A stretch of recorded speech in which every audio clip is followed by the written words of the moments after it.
Habarini wapendwa, kwa majina naitwa Consolata Richard Kapinga. Nimerudi tena kwa mara nyingine na topic mpya ambayo ni uwekezaji. Kwanza kabisa ningependa tujue nini maana ya uwekezaji. Mtu akikwambia kwa mara kuna nini maana ya uwekezaji? Uwekezaji ni kile kitendo cha kuwekeza bidhaa au fedha katika kampuni fulani au katika biashara fulani kwa lengo la kupata profit. Kuna mifano mbalimbali ya uwekezaji. Kuna uwekezaji katika majengo. Uwekezaji katika majengo ni ile hali ambayo mtu anatoa hela yake, anaenda kununua kiwanja, anajenga nyumba. Aidha ni kwa matumizi yake binafsi au ni nyumba kwa ajili ya wapangaji. Hiyo ni njia mojawapo ya uwekezaji. Pia kuna uwekezaji katika elimu. Naweza kujitolea mfano bora mimi, niko sasa hivi hapa chuoni nasoma.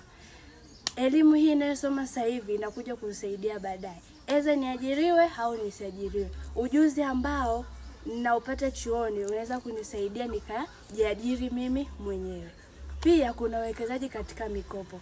Hii ni njia mojawapo ambayo watu wengi sasa wanaitumia. Wanawekeza hela katika taasisi fulani au katika vikundi fulani kwa ajili ya kupata faida. Mfano, kuna vikoba, kuna asa, kuna blaki. Hizo ni taasisi mbalimbali ambazo zinashughulisha na kutoa mikopo kwa kina mama na kwa jasiriamali. Pia ningependa tujue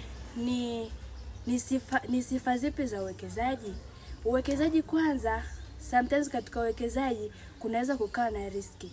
Riski inatokanaje? Ni pale ambapo biashara imeyumba katika kampuni, hamna faida, ndio riski ambayo itatokea hapo. Pia katika uwekezaji kuna returns. Wakati mwingine unaweza kuwekeza hela isiweze, msipate hasara, msipate faida, but ile hela uliyowekezea ikarudi vile vile. Napenda sana, naomba mnisubscribe, mnilike, pia mjikite katika uwekezaji cause ina faida sana katika uwekezaji. Bye.